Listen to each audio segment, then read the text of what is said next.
Doctor Ram Puniyani जी की पुस्तक हिंसा सांप्रदायिकता मिथक और यथार्थ के पिछले एपिसोड में हमने जाना कि ये बात सही है कि अमेरिका ने प्राकृतिक संसाधनों पर अपना वर्चस्व बनाए रखने के लिए मुस्लिम देशों में आतंकवाद को नर्चर किया और फिर जल्द ही ये आतंकवाद मुस्लिम देशों से निकलकर दुनिया के बाकी हिस्सों में फैल गया। और आज के संदर्भों में कोई देश कोई धर्म इससे अछूता नहीं है। लेकिन यदि भारतीय संदर्भों में आतंकवाद के ऊपर चर्चा करनी हो तो ज्यादातर लोग जो हैं इसे एक धर्म विशेष से जोड़कर प्रस्तुत करते हैं। आतंकवाद का मकसद यदि बेकसूर लोगों की निर्मम हत्या कर आतंक फैलाने से है तो मैं कहूंगी कि अतिवादी हिंदू संगठन बाखूबी ये काम हजारों वर्षों से कर रहे हैं। जो लोग आतंकवाद को इस्लाम द्वारा लाया गया भारत में मानते हैं उन्हें पुष्य शुंग मित्र के बारे में विचार कर लेना चाहिए, जिसने हिंदू धर्म को रीस्टैब्लिश करने के लिए बौद्ध भिक्षुओं की बड़ी तादाद में निर्मम हत्या करवाई और सभी बौद्ध मठों और विहारों को विध्वंस कर वहां पर मंदिर निर्माण करवाए। और इसी मसले में मैं और रतन जी सपरिवार जब बिहार दौरे पर गए थे तो वहां के कुर्कीहार क्षेत्र में हमने दौरा किया और वहां रह रहे लोगों ने इस बात को सही बताया कि पहले यहां बौद्ध मठ हुआ करता था और अब वहां बौद्ध मठ की जगह मंदिर है। तो भारतीय परिप्रेक्ष्य में आतंकवाद बहुत पुराना है, कह सकते हैं कि वैदिक काल से होता हुआ या आधुनिक काल तक चला आता है। इसके ऊपर विचार कर लेना अति आवश्यक है। तो चलिए आज की चर्चा को आगे बढ़ाते हैं। आभासी दुनिया के मेरे दोस्तों, शालिनी बोल रही हूं। जय भीम, कूल जौहार। आज हम इसके 10वें अध्याय की तरफ बढ़ेंगे जिसका शीर्षक है वर्तमान समय में सांप्रदायिकता। और इसमें जो पहला टॉपिक है वो है टैगोर ने जनगण मन सम्राट जॉर्ज पंचम की शान में लिखा। मतलब जनगण मन तब लिखा गया था जब भारत जो है ब्रिटिशर्स के अधीन था और जॉर्ज पंचम जो है भारत का दौरा करने के लिए इंग्लैंड से आए थे। तो अब इसके पीछे की हकीकत क्या है? हमारे राष्ट्रीय गीत को लेकर चल रहा विवाद लगातार जारी है। ये एक ऐसा मुद्दा है जो अभी तक शायद लोगों के नजर में नहीं है, लोगों के संज्ञान में नहीं है, नॉलेज में नहीं है, लेकिन जल्द ही ये मुद्दा भी उठाया जाएगा और इसको तेजी से फैलाया जाएगा। इससे पहले कि ये तेजी से फैले आप लोग इसके पीछे की हकीकत से रूबरू हो जाएं, उतना जल्दी अच्छा है। हमारे राष्ट्रीय गीत को लेकर चल रहा विवाद लगातार जारी है जिसका संबंध जन गण मन को नीचा दिखाकर वंदे मातरम को आगे बढ़ाना है। यदि आपको याद हो 1 जनवरी 2021 की शायद ये घटना है, उस वक्त वंदे मातरम गाने पर रोक लगा दी गई थी जो भाजपा के ऑफिस में गाया जा रहा था। तो काफी बवाल हुआ था इस चीज को लेकर। जनगण मन को नीचा दिखाने के लिए बार बार यह कहा जाता है कि इसकी चर्चा जॉर्ज पंचम की प्रस्तुति हेतु की गई थी। आरएसएस ये प्रचार करता है कि राष्ट्रगीत में अधिनायक शब्द का इस्तेमाल विदेशी शक्ति के लिए किया गया था, इसलिए इसे बदलकर जन गण मंगल कर दिया जाए। यह अतीत की घटनाक्रम की एकदम विकृत समझ है। इस परिवर्तन की मांग करते हुए भाजपा नेता और राजस्थान के तत्कालीन राज्यपाल कल्याण सिंह कहते हैं कि यद्यपि उनके मन में रविंद्रनाथ टैगोर के प्रति आदर है, किंतु यह परिवर्तन किया जाना आवश्यक है। निश्चित ही उनकी यह मांग अनुचित है। अनुचित क्यों है, अब उसका ब्यौरा पुनियानी जी नीचे दे रहे हैं। यह धारणा कि जनगण मन की रचना जॉर्ज पंचम की प्रस्तुति हेतु की गई थी उस समय की मीडिया की खबरों पर आधारित है जो सटीक नहीं थी। वैसे भी मीडिया पर सवालिया निशान भगत सिंह भी अपने बहुत से लेखों में लगा चुके हैं। 20वीं सदी के प्रारंभ की मीडिया ब्रिटेन समर्थक थी और उसे स्थानीय भाषा की पर्याप्त समझ भी नहीं थी। यही उनके मूर्खतापूर्ण एवं गलत समाचार लेखन की वजह थी। हो सकता है, जहां तक मुझे समझ में आ रहा है, कि ये काम जानबूझकर भी किया गया हो मीडिया द्वारा, क्योंकि ये लोग जो मीडिया घराने थे उस समय के अंग्रेजों को खुश करने के लिए खबरें चलाया करते थे उस वक्त भी। तो ये शायद प्लान्ड तरीके से ऐसा किया गया हो, लेकिन आज के संदर्भों में उसको अलग तरीके से एनकैश करने की कोशिश की जा रही है। जन गण मन एक राष्ट्रीय गीत के रूप में सर्वाधिक स्वीकार्यता के कारण यह था कि वह देश के बहुलवाद को दर्शाता था। अधिनायक शब्द का इस्तेमाल जॉर्ज पंचम के संदर्भ में किया गया है। इस धारणा के बने रहने के लिए अंग्रेजी मीडिया जिम्मेदार है। जब सन 1911 में जॉर्ज पंचम भारत आए, तब कांग्रेस बंग भंग के निर्णय को वापस लेने के लिए उनके प्रति कृतज्ञता ज्ञापित करना चाहती थी। यह स्वदेशी आंदोलन की पहली सफलता थी और आधुनिक उपनिवेश विरोधी आंदोलन का पहला बड़ा कार्य था। तो इस बात की चर्चा भगत सिंह ने अपने पहले ही लेख में पंजाब में पहला स्वाधीनता संग्राम का उभार उसमें करी है, जिसे आप पढ़ सकते हैं। उसमें उन्होंने कांग्रेस के इस नीति की खिल्ली उड़ाई है कि धन्यवाद ज्ञापन क्यों देना है। बंग भंग का निर्णय वापस लेने की मांग को लेकर यह आंदोलन सन 1905 में प्रारंभ हुआ था। 26 दिसंबर 1911 को प्रारंभ हुए कांग्रेस के अधिवेशन में एक ही दिन में 2 गीत गाए गए थे। पहला टैगोर रचित जन गण मन एवं दूसरा रामानुज चौधरी रचित गीत, जो उन्होंने खास तौर पर जॉर्ज पंचम के लिए लिखा था। अंग्रेजी मीडिया न तो इन गतिविधियों के समाचार देने के प्रति गंभीर थी और न ही उनमें सटीक रिपोर्टिंग की क्षमता थी। इसलिए ब्रिटिश मीडिया में जो समाचार प्रकाशित हुए उनमें यह लिखा गया कि टैगोर रचित गीत जॉर्ज पंचम की प्रशंसा में गाया गया। वास्तव में इस गीत में टैगोर का आशय क्या था, इसका सटीक विवरण स्थानीय मीडिया में एक टिप्पणीकार ने दिया। उसने लिखा, टैगोर का गीत मानव की नियति के सर्वकालिक निर्धारण की शान में था, न कि जॉर्ज पंचम की शान में, जैसा कि एंग्लो इंडियन मीडिया ने दावा किया। तो यहां साफ तौर पे लिखा हुआ है कि मीडिया के भाषा की गड़बड़ी के कारण ऐसा हो गया है। जब टैगोर के एक दिन ब्रिटेन समर्थक मित्र ने उनसे जॉर्ज पंचम की प्रशंसा में एक गीत लिखने का अनुरोध किया, तो टैगोर काफी नाराज हुए, क्योंकि वे ब्रिटिश राज के खिलाफ थे। इसीलिए उन्होंने जॉर्ज पंचम की बजाय मानव की नियति के निर्धारण को समर्पित एक गीत की रचना की थी। जब उन्हें इस मामले में ब्रिटिश मीडिया की आलोचना का सामना करना पड़ा, तो उन्होंने लिखा, मानव की नियति के सर्वकालिक सारथी किसी भी स्थिति में जॉर्ज पंचम, जॉर्ज षष्ठम या कोई भी जॉर्ज नहीं हो सकते। यहां तक कि मेरे वफादार मित्र को भी एहसास हुआ, क्योंकि भले ही सम्राट के प्रति उनकी कितनी भी निष्ठा क्यों ना हो, उन्हें बुद्धि की कमी उनमें नहीं है। इस गीत की लोकप्रियता बढ़ती गई और इसका अंग्रेजी अनुदित रूप मॉर्निंग सॉन्ग ऑफ इंडिया नाभी विभिन्न क्षेत्रों में चर्चित हुआ। नेताजी की आजाद हिंद फौज ने इसे राष्ट्रीय गीत के रूप में अपनाया और गांधी जी ने कहा, यह गीत हमारे राष्ट्रीय जीवन का हिस्सा बन गया है।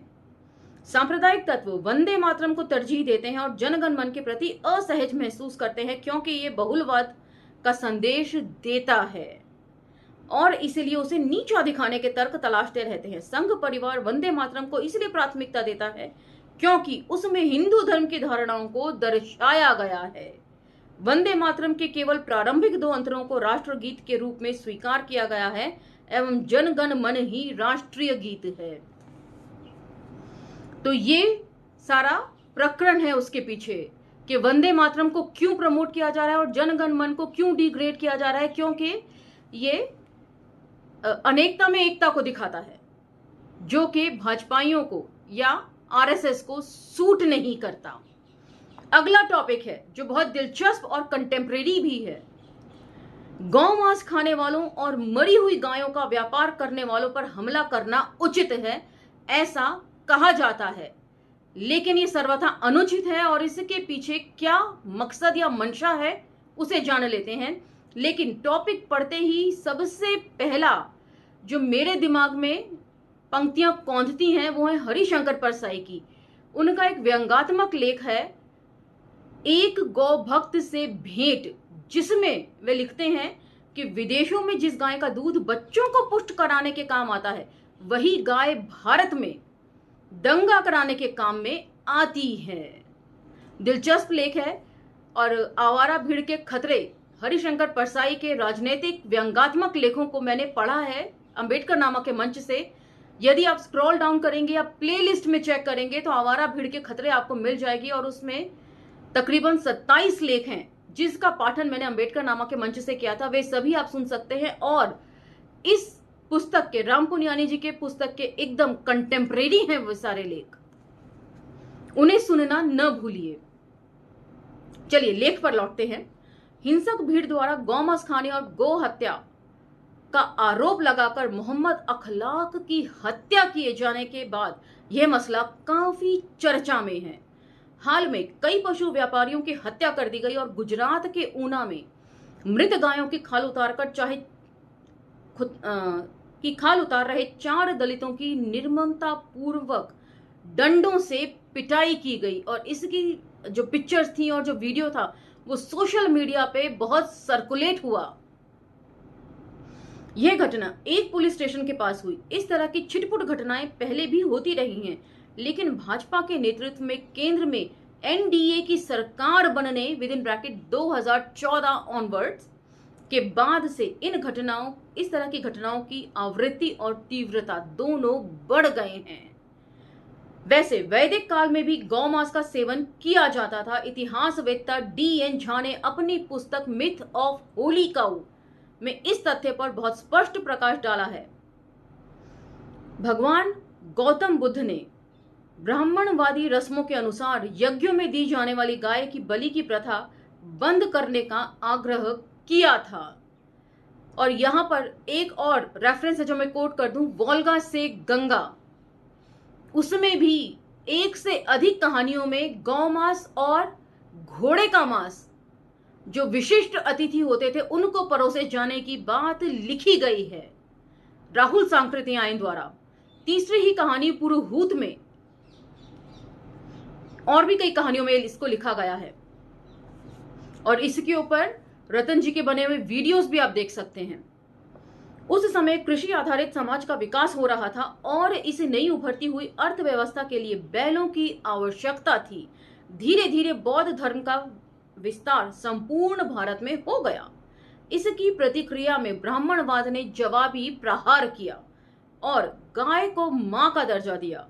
इसके बावजूद हिंदुओं समेत भारतीय समाज के कई वर्गों में गौमांस एक लोकप्रिय एवं प्रचलित खाद्य पदार्थ है। स्वतंत्रता आंदोलन के दौरान सांप्रदायिक तत्वों ने गाय सुअर जैसे भावनात्मक मुद्दों का इस्तेमाल शुरू किया, और इस चीज का पूरा ब्यौरा जो है भगत सिंह ने भी अपने लेख सांप्रदायिक दंगे और उनका इलाज में बाखूबी लिखा है कि वे 1924 में कोहाट में हुए हिंदू मुस्लिम दंगों से बहुत आहत थे, और उन्होंने उसी को ध्यान में रखकर ये लेख लिखा था कि सांप्रदायिक दंगे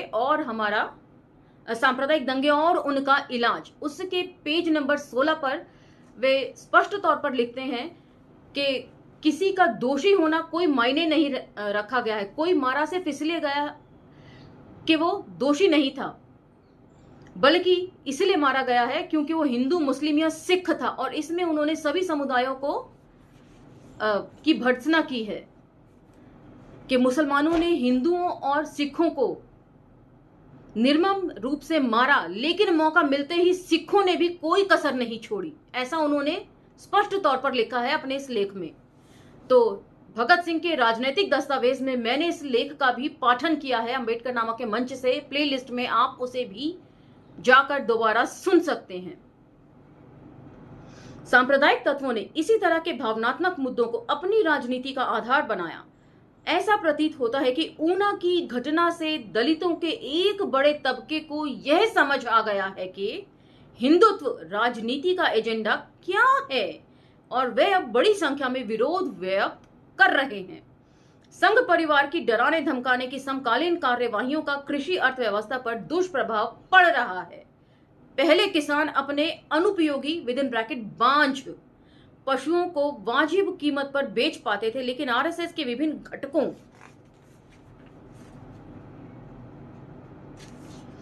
का संरक्षण प्राप्त गौ रक्षकों के आतंक के कारण उनकी आर्थिक स्थिति और बिगड़ रही है। चमड़ा उद्योग, जिसमें गाय की खाल का इस्तेमाल होता है, पर भी इसका विपरीत प्रभाव पड़ा है और चमड़ा उद्योग के कई कारखाने बंद होने के कगार पर हैं। तो इससे इनकी मंशा साफ झलकती है। आरएसएस वाले चाहते हैं कि ये सभी उद्योग जो है वो बंद हो जाएं और जो निम्न जाति के लोग हैं वो दोबारा दाने दाने को मोहताज हो जाएं। किसानों की हालत तो पहले ही बद से बदतर हो गई है, इसीलिए किसान आंदोलन हुआ। अगला टॉपिक है, सभी गौमांस व्यापारी मुसलमान हैं। क्या वाकई? यह एक दिलचस्प तथ्य है कि कई गौमांस निर्यातक इकाइयों के मालिक भाजपा की राजनीतिक विचारधारा से जुड़े हुए लोग हैं। भारत विश्व के प्रमुख गौमांस निर्यातक देशों में से एक है। नरेंद्र मोदी ने स्वयं सन 2024 के लोकसभा चुनाव के दौरान मतदाताओं का ध्रुवीकरण करने के लिए गौमांस के मुद्दे को उठाया था। उन्होंने केंद्र की तत्कालीन यूपीए सरकार पर गुलाबी क्रांति को प्रोत्साहन देने का आरोप लगाया था। तो अगली बार जब कहीं आप गुलाबी क्रांति सुने तो समझ जाइएगा कि ये गौमांस के निर्यात से जुड़े हुए शब्दावली है। वर्तमान मोदी सरकार के अंतर्गत भारत गौमांस के प्रमुख निर्यातक के रूप में उभरा है। इसके बारे में मोदी जी क्या कहेंगे और क्या कहेगा संघ परिवार? सांप्रदायिक तत्वों का राजनीतिक लाभ के लिए किया जाने वाला पाखंड इस मामले में साफ नजर आता है। राजस्थान सरकार ने न केवल एक पृथक गौ मंत्रालय बनाया, वरन उसने जयपुर के पास हिंगोनिया में गायों के लिए एक बड़ी गौशाला भी बनवाई है, शेड भी बनवाया है। इस गौशाला में गायों की स्थिति बहुत दयनीय है और इस कारण कई गायों की मौत तक हो चुकी है। यह दर्शाता है कि हिंदुत्व विचारधारा वालों को गाय की कितनी चिंता है। व्यंग्यात्मक शैली है, कितनी चिंता है कि उन्हें मरने के लिए छोड़ देते हैं। इस बात की काफी संभावना है कि ऊना की घटना के बाद स्थिति में नाटकीय परिवर्तन आए। तो ये संभावना व्यक्त कर रहे हैं वे। जहां एक और इस मुद्दे का इस्तेमाल मुसलमानों को निशाना बनाने के लिए किया जाता है, ऊना के घटनाक्रम से आरएसएस की राजनीति की सच्चाई भी सामने आई है और इससे विभाजक राजनीति का मुकाबला करने के लिए बनाई गई सामाजिक गठजोड़ों के प्रबल एवं सशक्त होने की संभावना है। हमें धरती पर मौजूद सभी पशुओं का सम्मान करना चाहिए। हमें पर्यावरण से जुड़े मुद्दों के प्रति अधिक जागरूक होना चाहिए, परंतु इन प्रतीकों का इस्तेमाल राजनीतिक लाभ के लिए किया जाना एक कुत्सित कार्य है। बिल्कुल, हमें पर्यावरण से जुड़े हुए मुद्दों के प्रति ज्यादा संवेदनशील होना चाहिए। बॉम्बे में बड़ी संख्या में जंगलों का सफाया कर दिया गया प्रोटेस्ट के बावजूद। कितने लोगों ने इस बात पर गौर किया? और वहां जो सड़क निकाली गई वो किस लिए निकाली गई? अडानी अंबानी को फायदा पहुंचाने के लिए, बड़े बड़े एंटरप्रेन्योर्स, बिजनेस टाइकून्स को फायदा पहुंचाने के लिए। कितने लोग जानते हैं कि रायपुर और उसके आसपास के इलाकों में आदिवासी प्रोटेस्ट जो है वो लगातार 1 साल से चल रहा है, जल जंगल जमीन को बचाने के लिए। कितने लोग इस बारे में जानते हैं? कितने लोग इसके ऊपर हैशटैग चला रहे हैं? तो ये सारे मुद्दे हैं जो अहम होने चाहिए। इसी के साथ, इसी चिंतन के साथ मैं आपको छोड़े जाती हूं। अगली वीडियो में आपसे जल्द भेंट होगी। तब तक अंबेडकर नामा को लाइक, शेयर, सब्सक्राइब करना ना भूलें। और यदि ये वीडियोस आपको इंफॉर्मेटिव लगती हैं, जैसा कि आप लोग कमेंट सेक्शन में लिखते हैं, तो इन वीडियो को, इस इंफॉर्मेशन को दूसरों तक पहुंचाना ना भूलिए। इसे ज्यादा से ज्यादा शेयर कीजिए, यही मेरा कहना है। इसी के साथ अलविदा, धन्यवाद, शब्बा खैर।